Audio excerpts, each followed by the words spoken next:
Big Peter and Little Peter.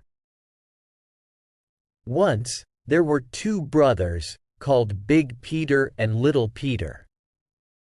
Big Peter was big and stupid, and Little Peter was small and very clever. After their father died, Big Peter found a wife, but Little Peter couldn't find a wife. Nobody wanted him, because he was so small. So he lived with his old mother. She was a horrible woman, but Little Peter hated working, so he didn't mind living with her. But one day, it was too much. Little Peter's mother shouted at him from morning until midnight, so he said, "Fine, Mother. I will go and find a job. Just stop shouting at me." So he bought a horse and rode into the world. All he had was his woolen coat, and really, he did not want to find a job. He was clever, and he was sure that he could find money without working. Little Peter rode all day and came to a farm. There, he knocked on the door, and an old woman answered. "Oh, kind old woman," he said.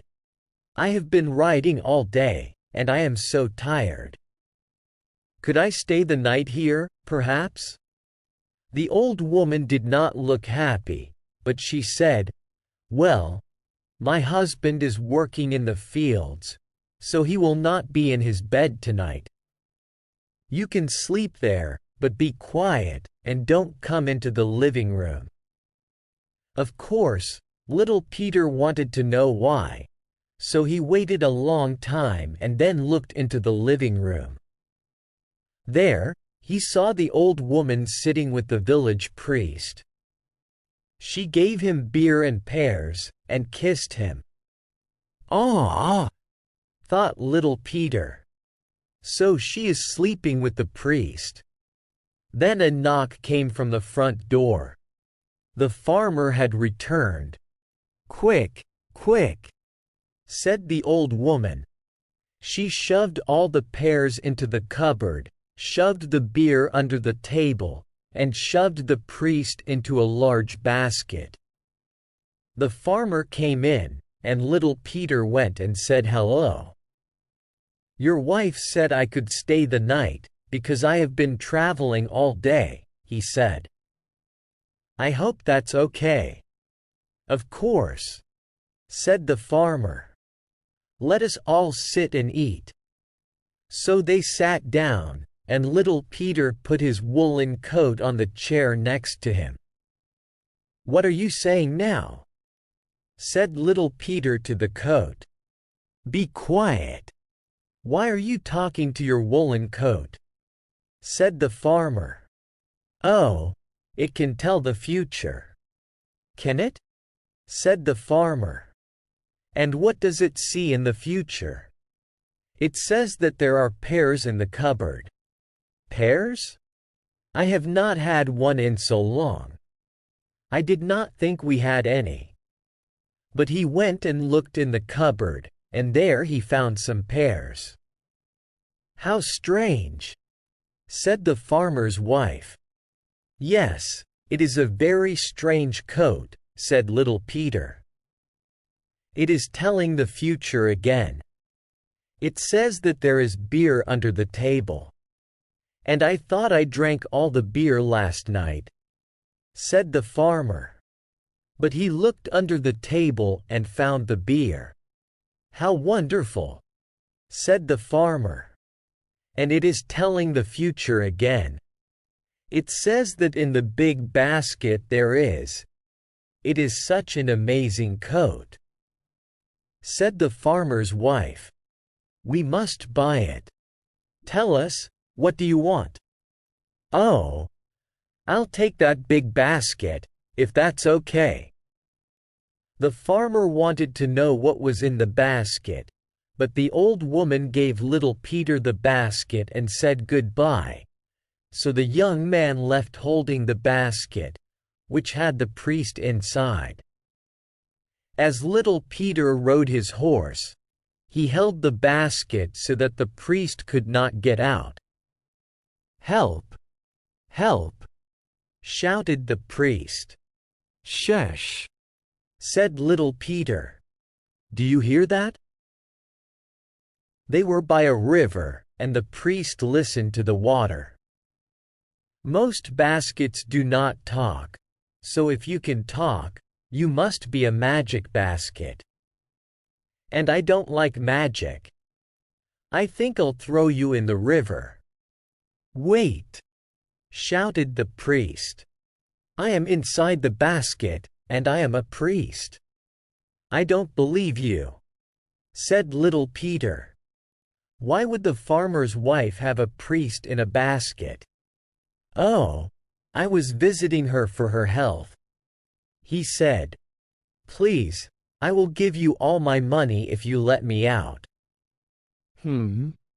Said little Peter. "How much money do you have?" £500, said the priest. "Will that be enough?"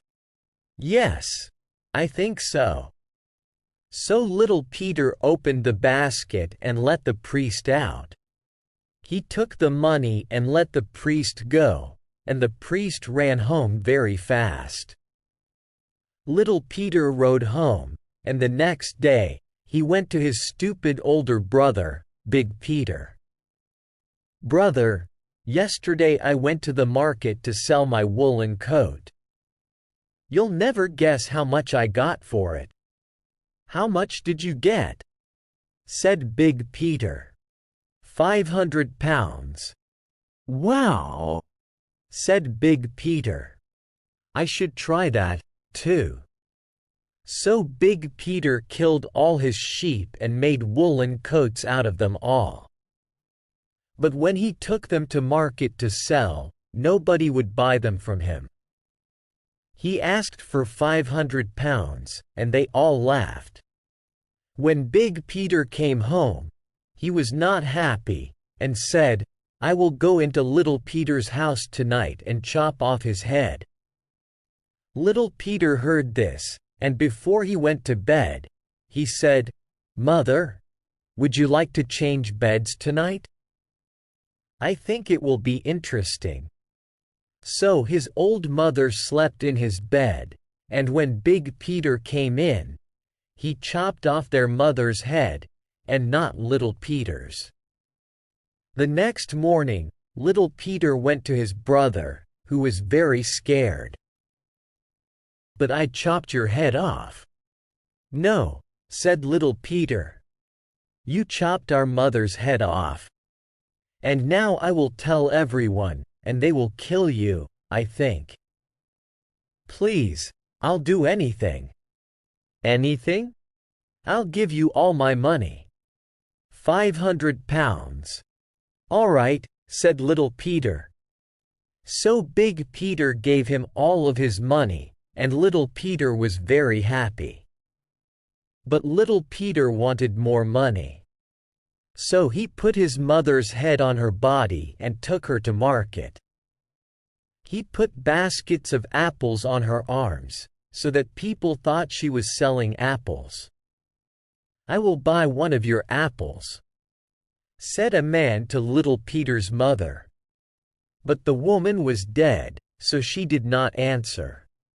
"I said, I will buy one of your apples," said the man again. But again, the old woman did not answer. "If you do not speak to me again, I will hit you," said the man. Again, the old woman did not speak. So the man hit her, and her head came off and fell down. "Oh no," said little Peter. "You killed my mother." The man could not believe it. "I only hit her," he said. "Oh, mother, mother." Little Peter cried and cried, and finally the man said, "Look, take all my money and don't tell anyone about this, okay?" "How much money is that?" said little Peter. £500. I I suppose I can do that." So the man gave little Peter all of his money, and little Peter went home. "Oh, brother," he said, when he saw his stupid older brother, Big Peter. "I sold Mother's body today, and you'll never guess how much money I made." "How much?" said Big Peter. £500. Wow, said Big Peter. "If I had known, I would have sold her myself." Actually, Big Peter's wife had a mother who was very old. Nobody liked her, and she was going to die soon. But maybe not soon enough. So Big Peter went and chopped off his wife's mother's head, and took her to market to sell. Of course, everyone thought this was horrible, and they hit him and shouted at him. When Big Peter saw little Peter again, he said, "I am not scared of you, brother. You think you are so clever, but you are not. Because I will kill you now." "Wait," said little Peter.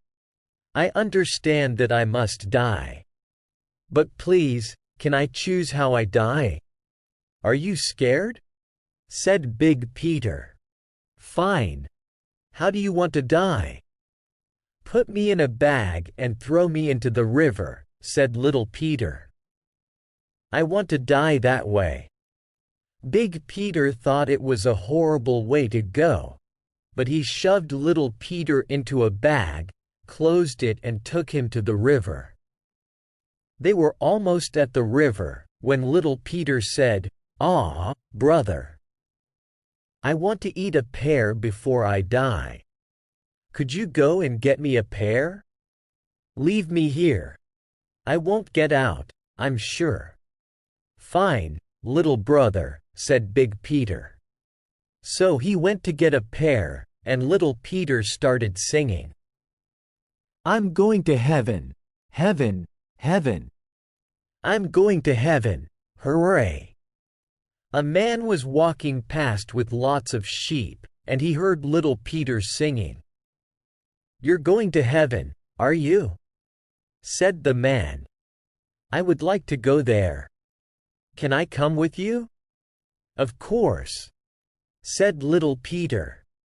"Just let me out of this bag and get in it yourself. You'll get there very soon. I can go next time. But you must sing the song I was singing." So the man let little Peter out of the bag, climbed in and started to sing. "I'm going to heaven, heaven, heaven. I'm going to heaven, hooray." Little Peter took the man's sheep and went home. Big Peter came and took the bag, thinking little Peter was in it. "I'm going to heaven, heaven, heaven. I'm going to heaven, hooray." "Yes, yes, brother," said Big Peter. Then he threw the bag into the river and went home. But when he got home, he found little Peter standing there with lots of sheep. "I don't believe it," said Big Peter. "I threw you in the river." "Aw, and I must say thank you," said little Peter. "When you threw me into the river, I fell to the bottom. There, I found all these sheep, and they have the best wool in the world. I think I will get £1,000 for the woolen coats I will make." "That's amazing," said Big Peter. He ran home and told his wife about this. "You must put me in a bag and throw me into the river. Then I'll find amazing sheep and we can sell their wool." "My dear husband," said his wife, "have you been listening to little Peter again? He is telling you stories. Don't believe him. But he told me about woolen coats and dead bodies. Wait, you are right. We should tell him a story, I think," said his wife. So they made a plan. They left their house and told little Peter that they were going to the river. Of course, he thought they were dead. So he started living in Big Peter's house, ate his food and slept in his bed. But Big Peter and his wife hadn't left. They were sitting inside two big baskets, and they waited for the night. When the night came, they came out and found little Peter in bed. "Little Peter," they said. Little Peter woke up and screamed. "But you went into the river. You died." "Yes," said Big Peter. "And now we are back to kill you." "Oh no, oh no," said little Peter. "Big brother, I am sorry. Please don't kill me. What can I do?" "You must give us all your money," said Big Peter's wife, "and leave here. Never come back. If you come back, we will kill you." So little Peter gave them all his money, the money from the priest, from the woolen coats and from the man in the market. Then he ran away, because he did not want to die.